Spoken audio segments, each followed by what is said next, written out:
The wind cut through Tom's thin jacket like a knife as he stepped out of his small wooden cabin. Another morning in Montana Territory, and another day of wondering if he'd make it through the winter. The year was 1887, and times were harder than he'd ever imagined when he first came out west with dreams of making a life for himself. He pulled his coat tighter and walked toward the small barn where his 2 remaining chickens lived. Just 2 chickens left from the dozen he'd started with. The others had either died from the cold or ended up as dinner when food got scarce. Tom opened the wooden door and checked for eggs, but found nothing. The chickens barely moved, huddled together for warmth in the corner.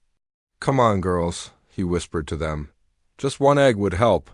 But deep down, Tom knew the chickens were struggling just as much as he was. They needed grain, and grain cost money he didn't have. Everything cost money he didn't have. Walking back to his cabin, Tom looked out at his land. 50 acres of what was supposed to be good farming soil. When he'd bought this place 3 years ago, the man who sold it to him had painted pictures of golden wheat fields and fat cattle grazing in green pastures. "You'll be rich in no time," the seller had promised with a big smile. What a joke that turned out to be. The first year hadn't been too bad. Tom had managed to grow enough potatoes and corn to feed himself and his wife, Mary. They'd even had some left over to sell in town. Mary had been so happy that first harvest, she'd baked bread every day and talked about the children they'd have and how they'd grow up running through those same fields, but Mary was gone now. Taken by fever the previous spring when the weather turned bad and medicine was too far away. Tom still talked to her sometimes, especially on the really hard days. He'd tell her about his plans or ask her what she thought he should do. The silence that followed always reminded him just how alone he was. The second year had been when everything started falling apart. The rains came too early and washed away half his crops. Then they stopped coming altogether, and the other half dried up in the sun. By autumn, Tom had barely enough food stored to last until Christmas, let alone the whole winter. Now it was his 3rd winter on the land, and things were worse than ever. The few vegetables he'd managed to grow were long gone. His last bit of salt pork had been eaten 2 weeks ago. All he had left was a small bag of flour, some dried beans, and whatever eggs the chickens might give him if they ever started laying again. Tom went back inside his cabin and stirred the pot of bean soup that had been his meal for the past 4 days. The same beans, the same water, with maybe a wild onion thrown in if he was lucky enough to find one that hadn't frozen. He'd been stretching that one pot for as long as possible, adding water each day to make it last. The cabin felt cold, even with the fire going. Tom had to be careful with the firewood because chopping more meant using energy he couldn't spare. Every piece of wood had to count.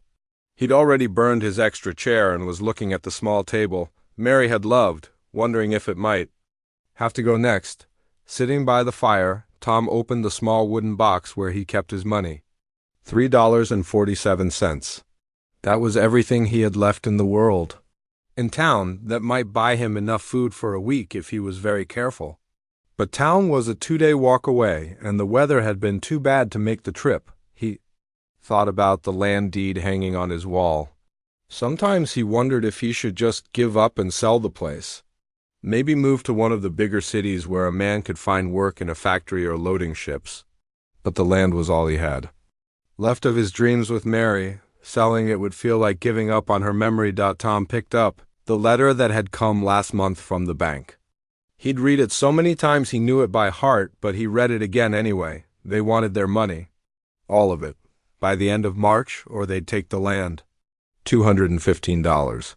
It might as well have been $2,000. Outside, the wind picked up again, rattling the windows and making the cabin shake. Tom added another small piece of wood to the fire and watched the flames dance. He thought about his neighbors, but the closest family lived more than 10 miles away. Good people, but they had their own problems. Everyone out here was fighting the same battle against the cold, the isolation, and the constant worry about money. The funny thing was, Tom had been good at farming back in Ohio. He'd worked his father's land for years and always brought in decent crops. But Montana was different.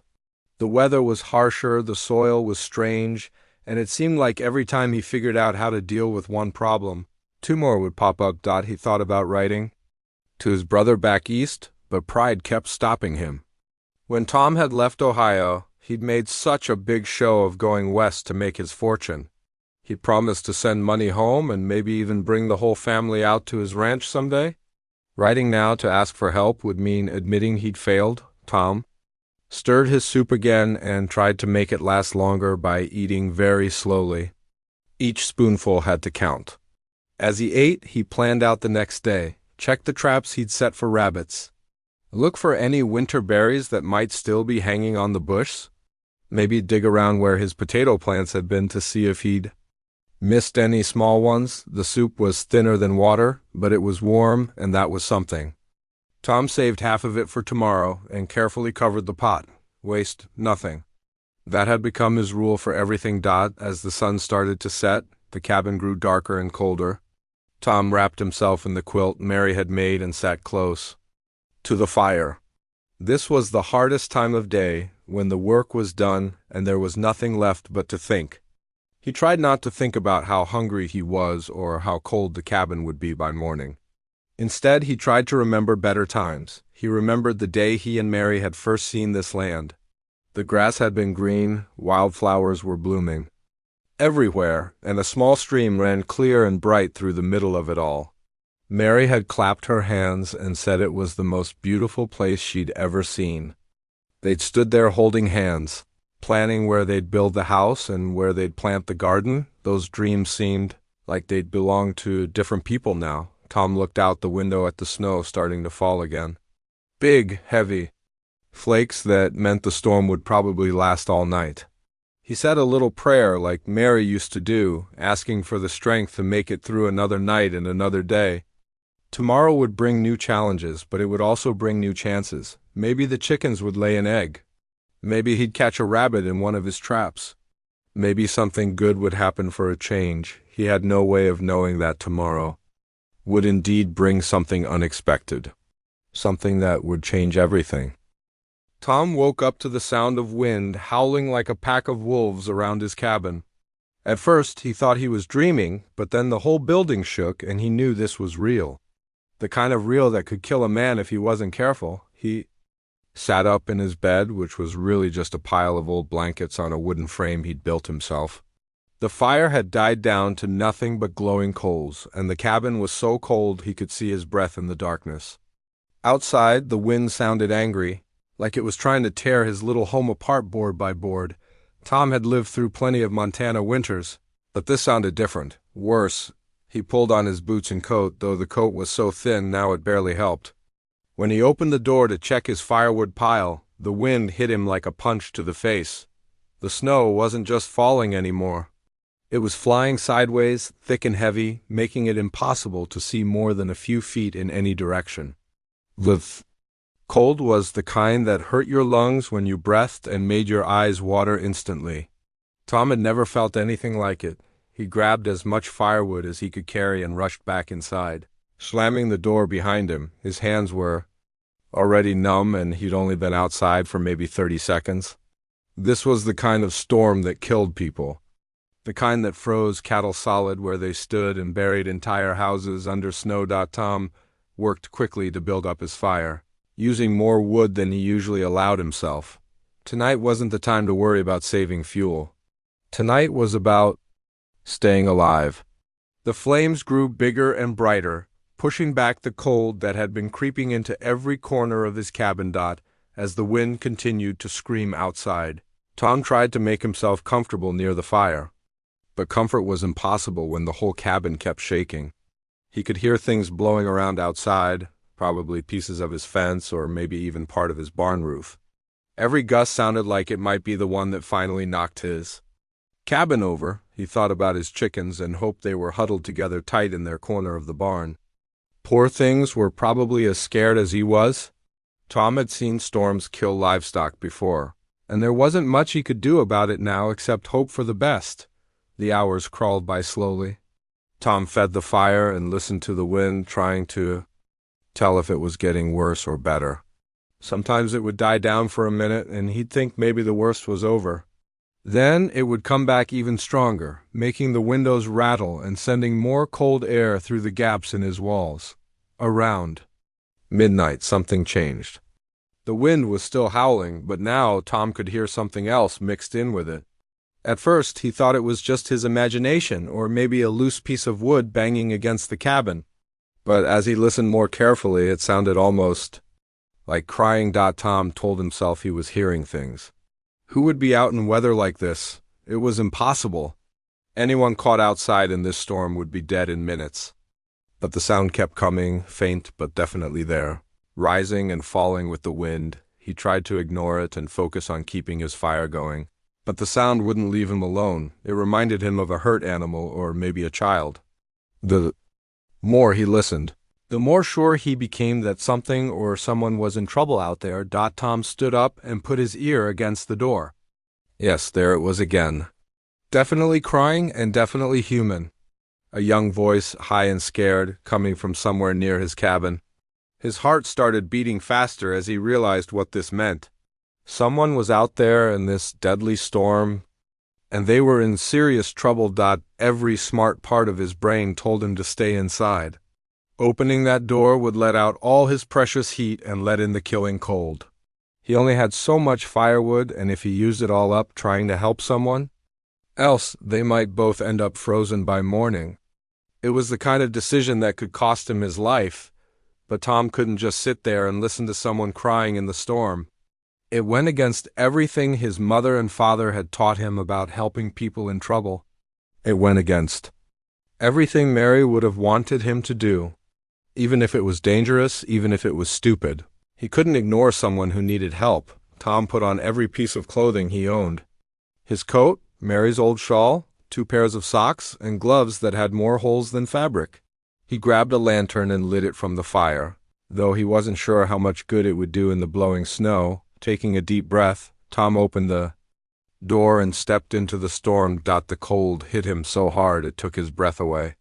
The wind immediately tried to blow out his lantern, and he had to cup his hand around it to keep the flame alive. Snow pelted his face like tiny stones, and within seconds his eyes were watering so badly he could barely see. The crying sound was clearer now, coming from somewhere near his woodpile. Tom pushed forward through the snow, which was already knee-deep and getting deeper by the minute.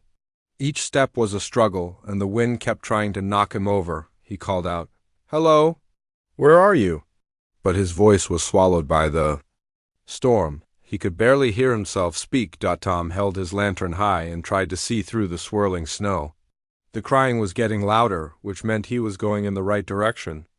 He took another few steps, fighting against the wind that seemed determined to push him back toward his cabin. Then he saw something dark against the white snow.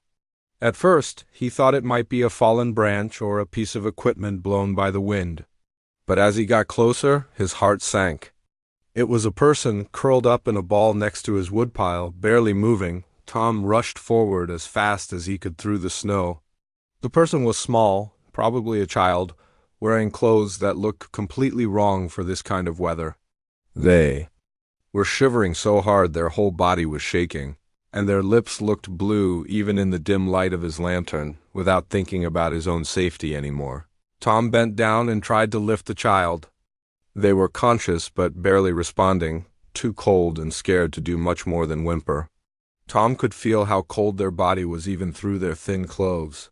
He looked back toward his cabin, which seemed impossibly far away now. The wind was getting even stronger, and carrying this child would make the trip back much harder. But there was no choice. If he left them out here for even a few more minutes, they would die. Tom tucked the child against his chest, trying to share what little body heat he had. Then he started the long, difficult journey back to his cabin, fighting the storm every step of the way. The wind pushed against him, the snow tried to trip him, and the cold worked its way through all his layers of clothing. By the time he reached his door, Tom could barely feel his hands or feet. But he'd made it, and more importantly, he'd saved a life. Tom stumbled through his doorway and kicked the door shut behind him, his arms wrapped tightly around the small figure he'd pulled from the storm. The warmth of his cabin hit him like a wave, but he could barely feel it through his frozen clothes. His hands were so numb he almost dropped the child as he carried them toward the fire dot in the flickering light of the flames. Tom got his first real look at who he'd rescued.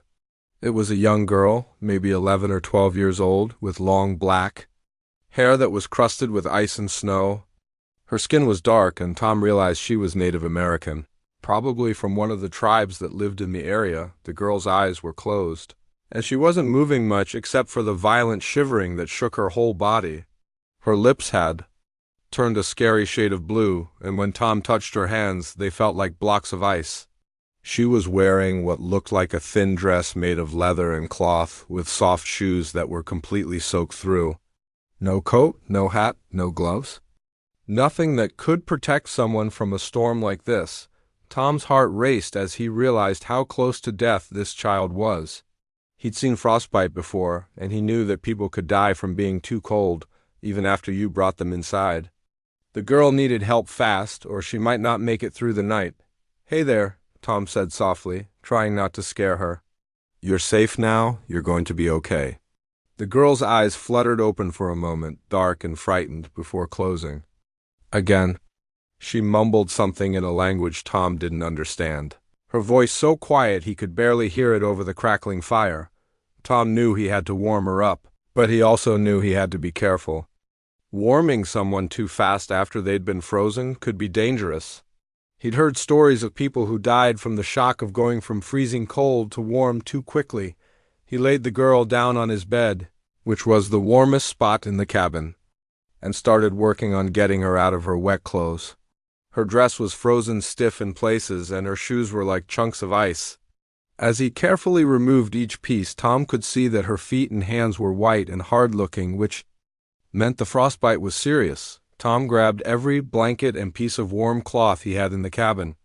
There wasn't much, just a few old quilts and the thick woolen blanket that had belonged to his wife Mary. That blanket was special to him, one of the few things he had left that reminded him of her. Mary had wrapped herself in it every evening, while she did her sewing, and it still smelled faintly of the lavender soap she used to love. But looking at this dying child, Tom didn't hesitate. He wrapped the girl in Mary's blanket, tucking it carefully around her small body. Then he added his other blankets on top, making sure every part of her was covered except her face. The girl was still shivering hard, and Tom could hear her teeth chattering. He knew body heat was the best way to warm someone who was freezing, so he lay down next to her on the bed, being very careful not to hurt her damaged hands and feet. He held her gently, trying to share his warmth while talking to her in a calm, steady voice. "It's going to be all right," he told her, even though he wasn't sure she could understand English. "You're safe now. The storm can't hurt you anymore." As the minutes passed, Tom started to feel the girl's body temperature slowly rising. Her shivering was still bad, but it wasn't quite as violent as before. He took this as a good sign and kept holding her, occasionally adding more wood to the fire to keep the cabin as warm as possible. Tom found himself wondering how this child had ended up alone in such a deadly storm. Where was her family? How had she gotten separated from them? The nearest Native American settlement that he knew about was at least 15 miles away, much too far for a young girl to walk in good weather, let alone in a blizzard. Maybe she'd gotten lost during the day and couldn't find her way home before the storm hit. Maybe her family was out there somewhere, looking for her in this terrible weather. The thought made Tom's stomach turn. If there were other people caught in this storm, they might not survive the night. He looked down at the girl's face, peaceful, now in sleep but still too pale. She was just a child, probably someone's daughter, maybe someone's sister. Tom thought about how frantic her parents must be. Not knowing where she was or if she was alive, the girl stirred and opened her eyes again, looking up at Tom with confusion and fear. She said something in her own language, a question by the sound of it. Tom wished he could understand her, wished he could tell her that everything would be okay. "You're safe," he said again, speaking slowly and gently. "Safe, warm." The girl seemed to understand the tone of his voice, even if she didn't know the words. Some of the fear left her eyes, and she closed them again, sinking back into sleep. Tom carefully checked her hands and feet. The white, hard look was starting to fade, which was good. Her fingers and toes were turning pink again as the blood flow returned. The shivering was getting less severe too, another positive sign. It looked like she might avoid the worst effects of frostbite. As the night wore on, Tom stayed awake watching over the girl. He kept the fire burning bright and warm, using more of his precious firewood than he normally would in a week. But seeing this child slowly come back to life made every piece of wood worth it. Around 3 in the morning, the girl woke up more fully. She looked around the cabin with curious eyes, taking in the rough wooden walls, the simple furniture, and Tom's kind face. She said something that sounded like a question, and Tom wished more than ever that they could talk to each other. Tom pointed to himself and said, "Tom." Then he pointed to her and raised his eyebrows, hoping she'd understand he was asking for her name. The girl thought for a moment, then said something that sounded like, "Ayana." She repeated it and pointed to herself, and Tom nodded. "Ayana," he said, trying to pronounce it correctly. The girl smiled for the first time since he'd found her, and Tom felt his heart lift. If she could smile, she was going to be okay. Tom got up and heated some water over the fire, then brought it back to help warm Ayana's hands and feet. The warm water made her wince at first, but he could see the relief in her eyes as feeling returned to her fingers and toes. Outside, the storm was still raging, but inside the cabin, something beautiful was happening. Two people who couldn't speak each other's language were taking care of each other. Tom was sharing everything he had with a stranger, and Ayana was trusting him completely. Even though she had every reason to be afraid. As dawn began to break, Tom realized that saving this girl's life had given him something he hadn't felt in months: purpose, hope, the feeling that he could still make a difference in the world. Even when everything seemed to be falling apart around him, he had no idea that his simple act of kindness was about to change his life forever. As the first pale light of dawn crept through Tom's small window, Ayana was finally starting to look like a living child again instead of a frozen statue. Her cheeks had color in them, and her breathing was steady and peaceful. But Tom knew she wasn't out of danger yet.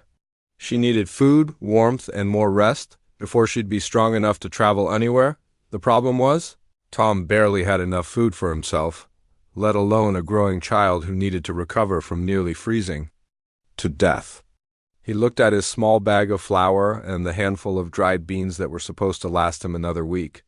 Then he looked at Ayana, sleeping peacefully wrapped in Mary's blanket, and made his decision without hesitation. Tom quietly got up and started preparing the best meal he could manage. He used more flour than he normally would to make thick pancakes, cooked them in the last bit of bacon grease he'd been saving, and even opened his small jar of honey that he'd been keeping for emergencies. If this wasn't an emergency, he didn't know what was. The smell of cooking food filled the cabin, and soon Ayana opened her eyes. She sat up slowly, still wrapped in the blanket, and looked around with curiosity. When she saw Tom cooking, her stomach made a loud, rumbling sound that made them both laugh. "Hungry?" Tom asked, patting his own stomach and making eating motions with his hands. Ayana nodded eagerly and said something in her own language that Tom was pretty sure meant the same thing. He couldn't help but smile. Some things were the same no matter what language you spoke. Tom served the pancakes on his only 2 plates, giving Ayana the bigger portion even though his own stomach was growling just as loudly. He watched her take the first careful bite, then saw her eyes light up as the sweet taste hit her tongue. She ate quickly but politely, occasionally looking up at Tom with grateful eyes. While they ate, Tom tried to communicate with gestures and simple words. He pointed outside and made wind sounds, then shook his head to show the storm was bad. Ayana nodded and pointed in a direction that Tom thought might be toward her home. She held up her hands to show a large number, which he guessed meant her family was big. After breakfast, Tom could see that Ayana was getting stronger, but her feet were still tender from the frostbite. Her thin leather shoes had been completely ruined by the snow and ice. Tom looked at his own feet, then at hers, trying to figure out how to solve this problem. He went to the wooden chest where he kept Mary's things, something he hadn't opened since she died. Inside were her clothes, carefully folded and smelling faintly of lavender. Tom's hands shook a little as he pulled out a pair of Mary's wool socks and her extra pair of boots.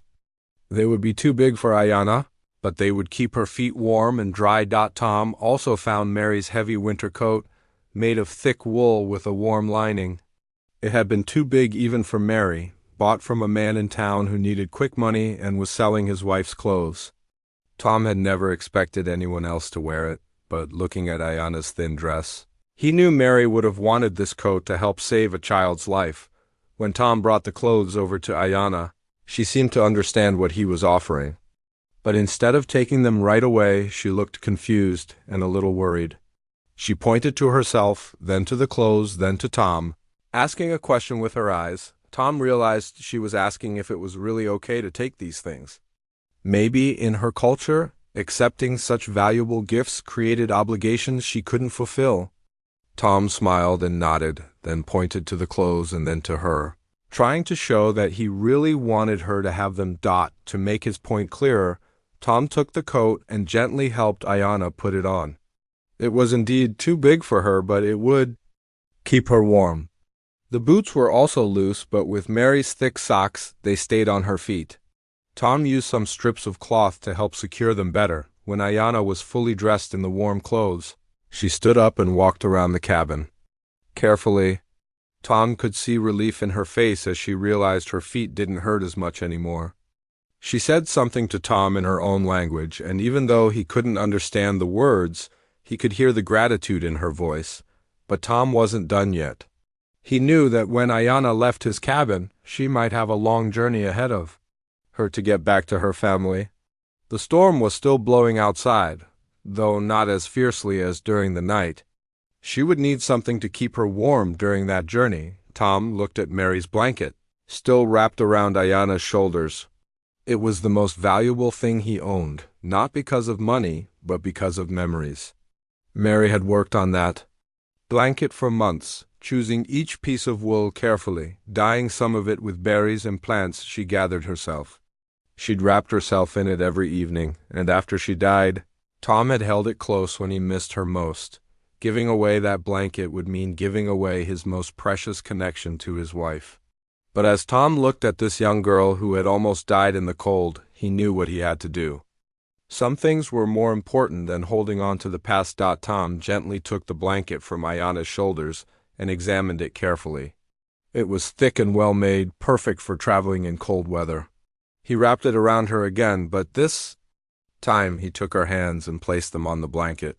Trying to show her that it was hers to keep, Ayanna's eyes went wide with surprise. She touched the soft wool and looked at Tom with an expression that seemed to ask if he was really sure about this. Tom nodded firmly and patted the blanket, then patted her shoulder in a fatherly way. The girl understood. Tears came to her eyes, and she said something in her language that Tom knew must be "thank you," even though the words were different. She hugged the blanket close to her chest, then looked up at Tom with such gratitude that it made his own eyes water. Outside, the wind was finally starting to die down. Tom could tell the worst of the storm was over, which meant Ayanna would probably be able to travel soon. Her family was likely worried sick about her, and the sooner she could get home, the better for everyone. But for now, Tom was content to sit by the fire with this brave young girl, sharing his warmth and his food and his most precious possessions. He'd started yesterday with almost nothing, and now he had even less in terms of material things. But somehow he felt richer than he had in months. Tom had always heard his mother say that when you give freely to others, you get something back that's worth more than what you gave away. He'd never really understood what she meant until this moment. Looking at Ayanna's smile and knowing he'd saved her life, Tom felt a warmth in his chest that had nothing to do with the fire in his fireplace. He had no way of knowing that this warmth he felt was just the beginning of something much bigger that was about to happen. Around midday, when the sun finally broke through the gray clouds for the first time in days, Tom heard something that made his heart jump. Voices calling out in the distance, getting closer to his cabin. The voices were speaking in the same language that Ayanna used, and Tom could hear the worry and urgency in their tone. Ayanna heard them too. She sat up straight, her eyes wide with excitement and relief. She called back in her own language, her voice strong and clear for the first time since Tom had found her. Whatever she said made the distant voices call back even louder, and Tom could hear the joy mixed with their worry. Tom opened his cabin door and looked out across the snow-covered landscape. The storm had finally passed, leaving behind a world that looked completely different from the day before. Everything was buried under 3 feet of fresh snow, and the sun reflecting off all that white was almost blinding dot in the distance. Tom could see figures moving through the snow toward his cabin. 3 people on horseback, riding as fast as they could through the deep drifts. Even from far away, Tom could tell they were Native Americans, probably Ayana's family members who had been searching for her all night. Ayana stood by the window, bouncing on her toes with excitement. She was still wearing Mary's coat and boots, and Tom's heart felt both happy and sad at the same time. Happy because this young girl was about to be reunited with her family, but sad because he was going to miss her company. In just one night, she had brought more life into his lonely cabin than he'd felt since Mary died. The riders were getting closer now, and Tom could see them more clearly. 2 younger men, probably in their 20s, and an older man with long gray hair who sat on his horse like he'd been riding since before he could walk.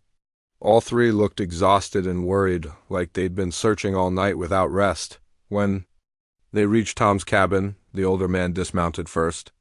He was tall and lean, with a weathered face that spoke of many years spent outdoors. His eyes were the same dark brown as Ayana's, and Tom guessed this might be her grandfather. The man's clothes were well made but practical, decorated with beautiful beadwork that caught the sunlight. Tom stepped outside, and immediately all 3 men looked at him with expressions he couldn't quite read. Were they angry? Suspicious? Grateful? Tom raised his hand in what he hoped was a universal gesture of peace and friendship. The older man said something to the 2 younger ones, who stayed by the horses while he approached Tom's cabin. His movements were careful and respectful, like he understood he was entering someone else's territory. Then Ayana appeared in the doorway and everything changed. She called out something that sounded like, "Grandfather," and ran toward the older man as fast as she could through the snow. Despite her ordeal, despite wearing boots that were too big for her, she moved with pure joy. The grandfather's stern expression melted away the moment he saw her. He dropped to his knees in the snow and caught Ayana in a fierce hug, holding her like he never wanted to let her go again. Tom could see tears on the old man's cheeks, and he heard him speaking rapidly in his own language, words that sounded like prayers of thanksgiving. The 2 younger men also dismounted and came over to embrace Ayana. One of them looked so much like her that Tom figured he must be her brother. The other was probably a cousin or family friend. All 3 men examined her carefully, checking to make sure she wasn't seriously hurt. When they saw that she was wearing different clothes, they looked back at Tom with questions in their eyes. Ayana must have explained what happened, because she pointed to Tom and spoke for several minutes in her language. As she talked, the expressions on the men's faces changed from confusion to amazement to deep gratitude. The grandfather stood up slowly and walked over to Tom. He was a few inches taller than Tom, and up close, Tom could see the wisdom and kindness in his weathered features. The old man looked Tom directly in the eyes for a long moment, as if he was trying to see into his soul. Then the grandfather did something that surprised Tom. He reached out and placed both hands on Tom's shoulders, then spoke in careful, broken English. "You dove. My granddaughter," he said, his voice thick with emotion. "Storm very bad. She died without you." Tom felt his throat tighten. "I couldn't just leave her out there," he said simply. "Anyone would have done the same thing." The grandfather shook his head firmly. "No, not everyone. You, good man, brave man." He looked at Ayana, wrapped in Mary's blanket and wearing Mary's coat. "You give your things food, warmth, life." Tom shrugged, feeling embarrassed by the praise. "She needed them more than I did." The grandfather studied Tom's thin face and the worn clothes he was wearing. Tom could tell the old man understood that giving away those things had been a real sacrifice, not something Tom could easily afford. The grandfather turned and spoke to one of the younger men, who immediately went to his horse and returned with a leather pouch. The grandfather opened it, and Tom could see it was filled with various small objects, but he couldn't tell what they were from a distance. The grandfather reached into the pouch and pulled out a small stone, about the size of a chicken egg. It was smooth and dark, with strange markings carved into its surface. And the markings looked very old, like they'd been made by skilled hands many years ago. The grandfather held the stone out to Tom, speaking in his own language first, then switching to English. This ... you, very old, very special. My grandfather give to me. His grandfather ... give to him. Tom looked at the stone, then back at the grandfather's face. I can't take something so valuable. I just did what anyone should do. But the grandfather insisted, pressing the stone into Tom's palm and closing Tom's fingers around it. You save most precious thing, my granddaughter, this small gift, but important. Tom could feel the weight of the stone in his hand. It was warm, like it had been sitting in sunlight, even though the grandfather had just taken it from a pouch.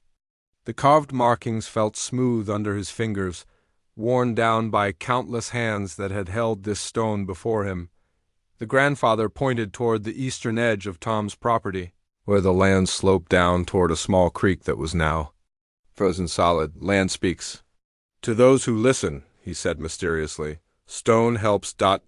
you hear. Tom didn't understand what the old man meant, but he could tell this gift was deeply meaningful. He nodded respectfully and tucked the stone into his pocket. Ayana came over and hugged Tom tightly, saying something in her language that he knew meant goodbye. She was still wearing Mary's blanket, and Tom was glad to see it going to someone who truly needed it. The grandfather helped Ayana onto his horse, and the two younger men mounted their own horses. Before they rode away, the grandfather looked back at Tom one more time. Land gives back to good hearts, he said, pointing again toward the eastern part of Tom's property. Listen ... Don, with stone. And with that mysterious message, they rode away, leaving Tom standing alone in the snow, watching until they disappeared over a hill.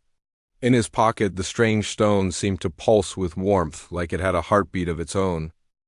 Tom stood in the snow for a long time after Ayana and her family disappeared over the hill. The silence felt strange after all the excitement of the morning. His cabin looked smaller and lonelier than ever, and the emptiness hit him harder than he'd expected.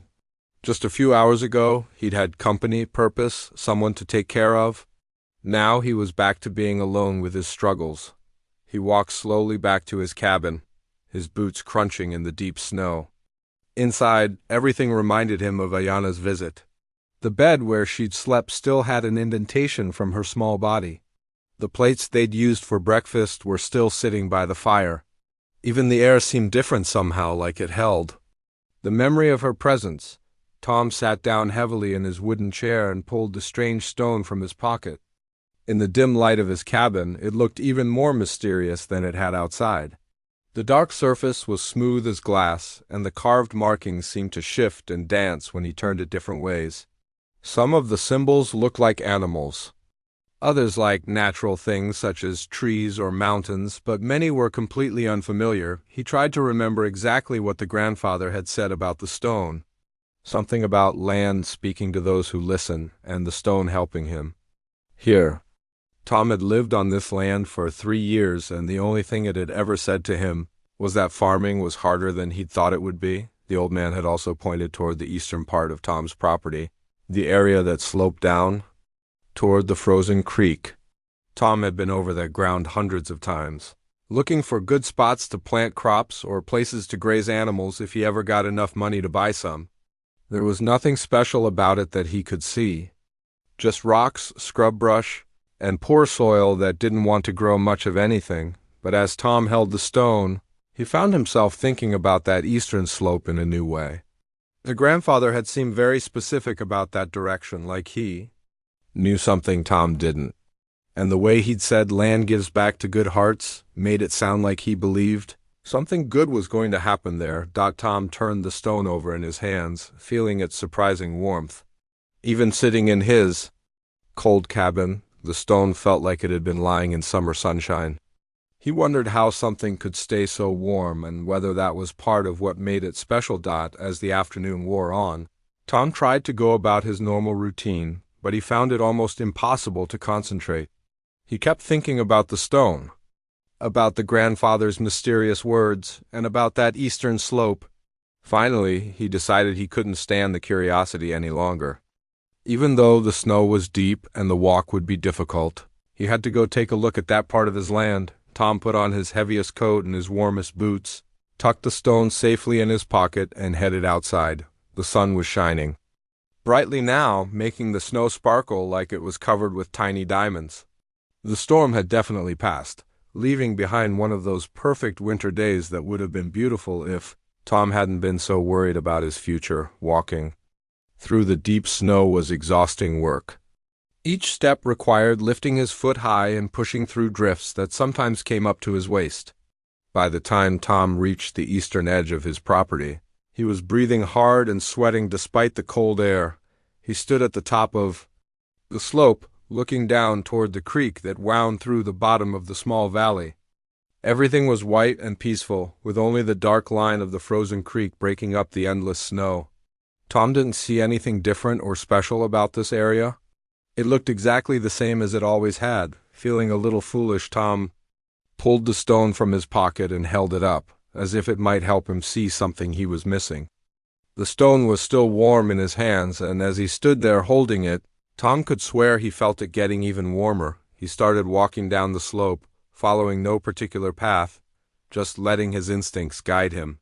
The snow was a little shallower here because the wind had blown some of it into drifts elsewhere. As Tom walked, he kept looking around for anything unusual, any sign of what the grandfather might have been talking about. About halfway down the slope, Tom stopped to rest. The walk through the snow had tired him out more than he'd expected, and he needed to catch his breath. He sat down on what he thought was a fallen log buried under the snow and pulled out the stone again. The moment Tom sat down, the stone became noticeably warmer in his hands. Not hot, but definitely warmer than it had been before. Tom looked around, wondering if there was something special about this particular spot. He stood up and took a few steps to the left. The stone cooled down slightly. He moved to the right, and it got warmer again. Tom's heart started beating faster as he realized the stone seemed to be reacting to his location. It was like the world's strangest treasure hunt, with the stone as his guide. Following the stone's warmth, Tom walked in a slow circle around the area. When he moved in certain directions, the stone got cooler. When he moved in others, it got warmer. After a few minutes of this strange game, Tom found himself standing in a spot where the stone was warmer than it had ever been. He looked down at his feet, but all he could see was snow. Whatever was making the stone react was buried underneath the white blanket that covered everything.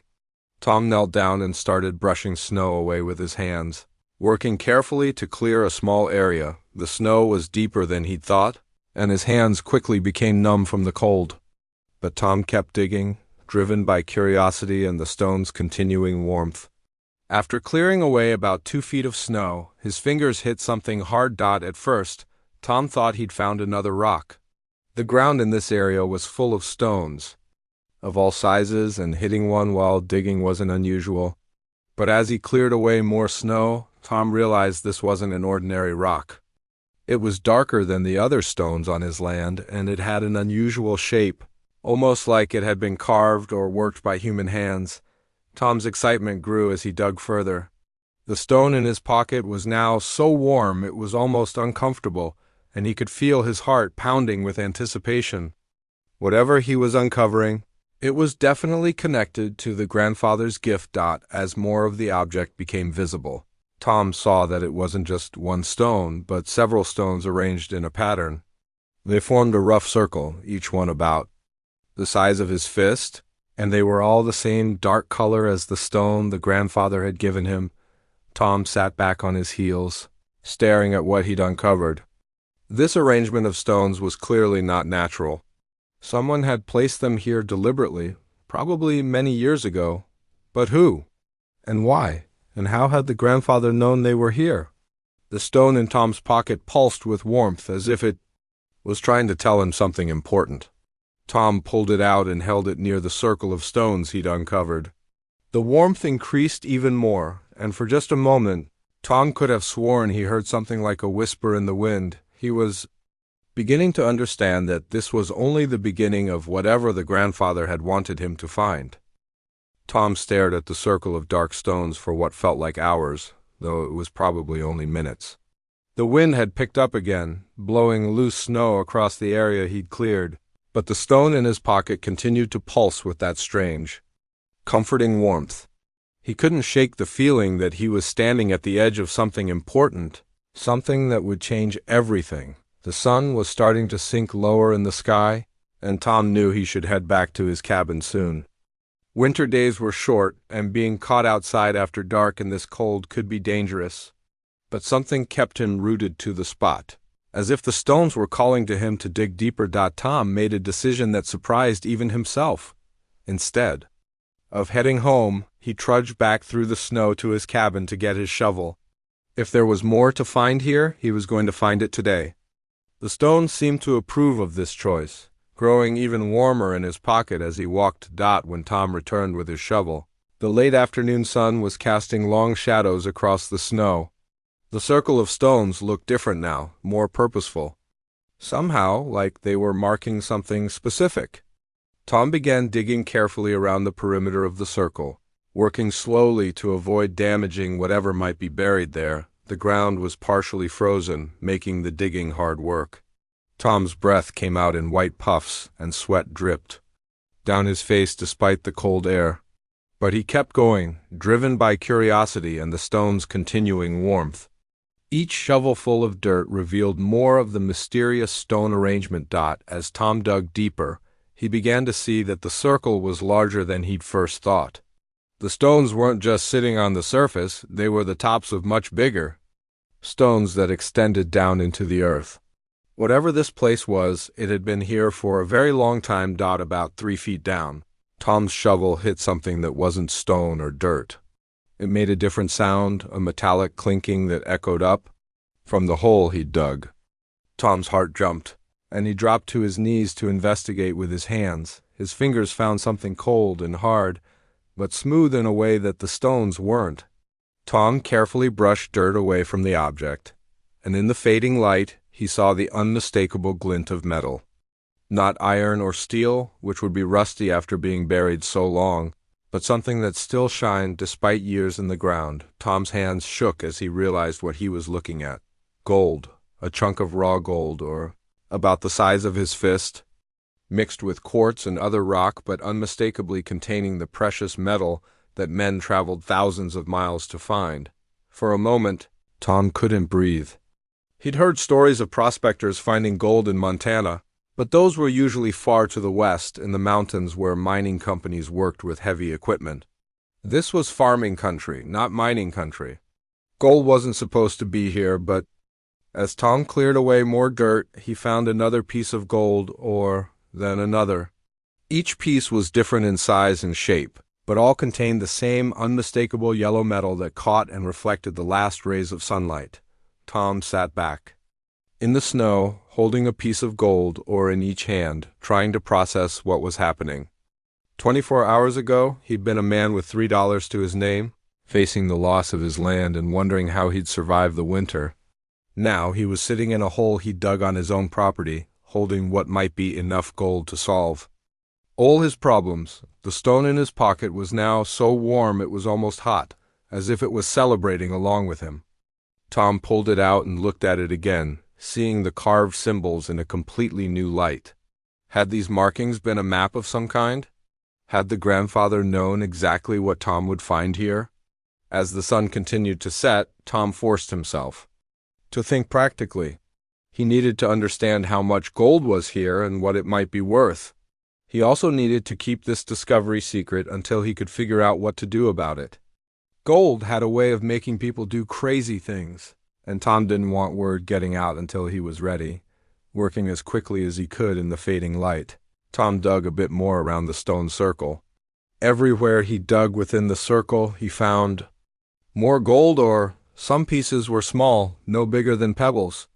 Others were substantial chunks that would require both hands to lift. All of it appeared to be high quality or with a good concentration of actual gold mixed in with the rock. Tom tried to estimate how much gold he'd found, but it was impossible to be sure without proper tools and knowledge. What he could tell was that there was a lot of it, far more than he could carry back to his cabin in one trip. This wasn't just a lucky find of a few nuggets. This was a significant deposit that could potentially make him wealthy. As darkness began to fall, Tom carefully covered his discovery back up with dirt and snow. He marked the spot in his mind by noting its position relative to a large pine tree and a distinctive rock formation. Then he selected the 3 best pieces of gold ore he'd found and slipped them into his coat pockets along with the warm stone. The walk back to his cabin felt like a dream. Tom kept expecting to wake up and find himself still sitting by his fire, hungry and broke, with nothing but bean soup for dinner. But the weight of the gold in his pockets and the continuing warmth of the grandfather's stone reminded him that this was real. Inside his cabin, Tom lit his oil lamp and examined the gold ore more carefully. Even by lamplight, the metal gleamed with unmistakable richness. Tom had seen enough gold coins and jewelry to recognize the real thing when he saw it. This wasn't fool's gold or some other worthless mineral. This was the genuine article. Tom set the pieces of ore on his table and sat down to think. His first instinct was to ride to town immediately and find someone who could tell him more about what he'd found. But it was already dark, and making that journey at night in winter would be dangerous.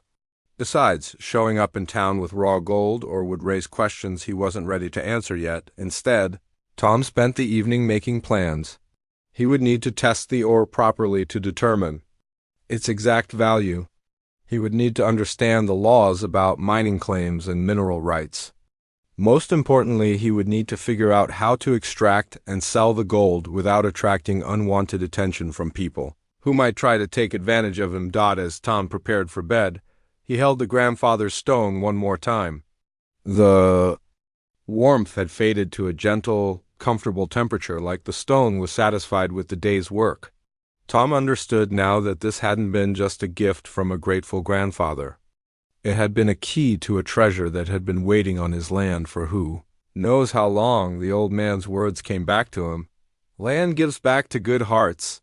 Tom had shown kindness to a stranger without expecting anything in return, and somehow the land itself had decided to reward that kindness. It seemed impossible, but the evidence was sitting right there on his table, gleaming in the lamp.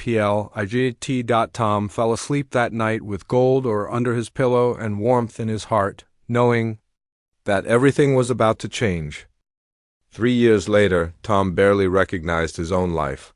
The small, struggling cabin had been replaced by a comfortable house with glass windows, a proper kitchen, and enough rooms for guests. His 50 acres were now well maintained and productive, with healthy crops growing in fields that had once seemed cursed. Most importantly, Tom no longer went to bed hungry or worried about losing his land. The gold deposit had turned out to be even more valuable than Tom had dared to hope. Working carefully with honest mining experts from the territorial capital, he'd extracted enough gold to pay off all his debts, buy proper farming equipment, and still have money left over for investments that would support him for the rest of his life. But the real change in Tom wasn't the money or the improved living conditions. It was the way he felt about his place in the world. The desperate loneliness that had consumed him after Mary's death had been replaced by a sense of purpose and connection to his community that he'd never experienced before. Tom had used his newfound wealth to help his struggling neighbors in quiet, practical ways. When the Henderson family's barn burned down, Tom anonymously paid for the lumber to rebuild it. When old Pete Johnson got sick and couldn't afford a doctor, Tom made sure the medical bills were taken care of. When the local school needed books and supplies, Tom became its most generous benefactor. Though he never put his name on anything, the transformation hadn't gone unnoticed. People in the surrounding area began to see Tom not as the unlucky widower who could barely keep his farm going, but as someone they could count on when times got tough. His house became a place where travelers knew they could find a hot meal and a warm bed. No matter what the weather was like outside, Tom had also made an effort to learn more about the Native American tribes in the area. He'd found a trader who spoke several tribal languages and had learned enough of Ayana's language to have basic conversations.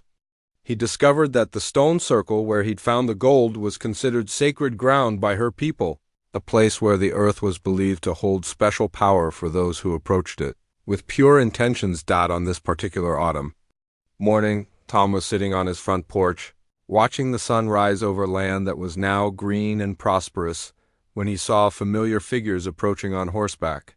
His heart leaped with joy as he recognized Ayana, now 15 and grown tall and graceful, riding alongside her grandfather and another young woman who looked like she might be Ayana's sister. Tom stood up and walked out to meet them, a huge smile spreading across his face. Ayana dismounted and ran to him, just as she had that morning 3 years ago, when her family had come to take her home. But this time, instead of the desperate hug of a frightened child, she embraced him with the confidence and warmth of a young woman who was genuinely happy to see an old friend. "Tom," she said in clear English, her language skills much improved since their first meeting, "I have missed you so much. Grandfather said it was time for us to visit you again." The grandfather dismounted more slowly, his movements showing his advanced age, but his eyes were as sharp and knowing as ever. He looked around at Tom's transformed property with obvious satisfaction, nodding approvingly at the well-maintained fields and the comfortable house. "The land has been good to you," the grandfather said in his careful English, "as we knew it would be." Tom felt that familiar warmth in his chest, the same feeling he'd experienced when he'd first given Ayana his wife's blanket. "Your gift changed everything," he told the grandfather. "I can never thank you enough for what you did for me." The grandfather shook his head with a gentle smile.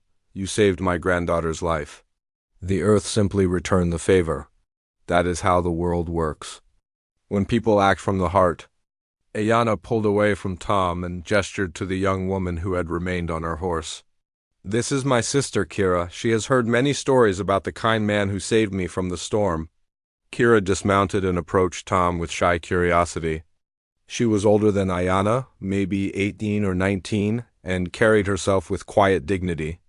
In her arms she held something wrapped in soft deer hide. "My sister has made something for you," Ayana explained. "She is the best weaver in our village, and she has been working on this gift for many months." Kira stepped forward and carefully unwrapped what she was carrying. Inside the deer hide was a blanket unlike anything Tom had ever seen. The wool was soft and thick, dyed in rich colors that seemed to capture the essence of the Montana landscape. Deep blues like the winter sky, golden yellows like wheat fields in summer, and warm browns like the earth after rain. But what made the blanket truly special was the pattern woven into it.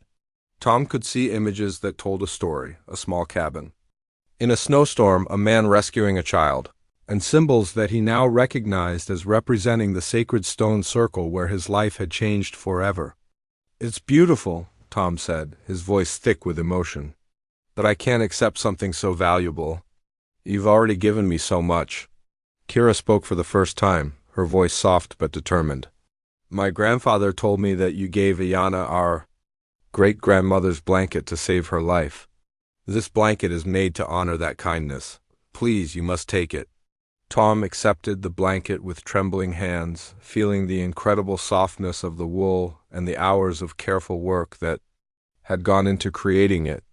As he held it, he was reminded of that cold night when he'd wrapped Mary's blanket around a freezing child, never imagining what that simple act of kindness would lead to. "There's something else," Ayana said, her eyes sparkling with excitement.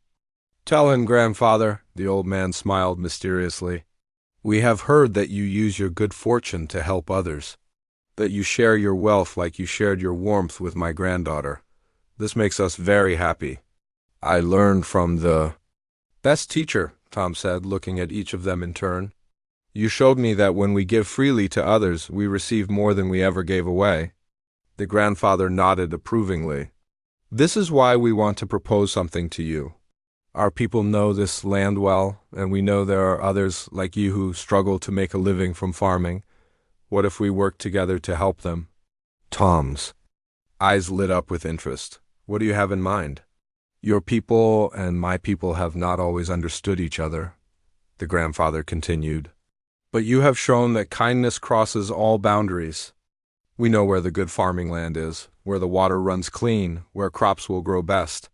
You know how to work with the white settlers and how to help them succeed. Together we could do much good.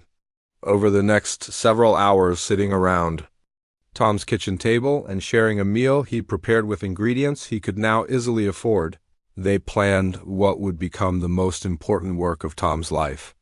They would create a program to help struggling farmers learn better techniques, find better land, and support each other through the difficult times that every homesteader faced. Ayana would serve as a translator and cultural bridge between the communities.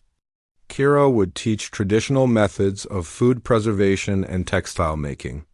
The grandfather would share his knowledge of the land and seasons, and Tom would provide the funding and connections needed to make it all work. As the sun set that evening, Tom wrapped himself in the new blanket and sat on his porch with his visitors, feeling more content than he ever had in his life. The circle that had begun on a cold winter night with a simple act of kindness had grown to encompass dozens of families, 2 different cultures, and a shared vision of prosperity for all. The grandfather's stone, which Tom still carried with him every day, seemed to pulse with quiet satisfaction in his pocket. The land had indeed given back to a good heart, but more importantly, that good heart had learned to keep giving in return, creating an endless cycle of generosity that would continue long after Tom was gone. And in the distance, barely visible. In the growing darkness, the sacred stone circle where Tom had found his fortune continued to hold its ancient power, waiting patiently for the next person who would approach it with pure intentions and an open heart.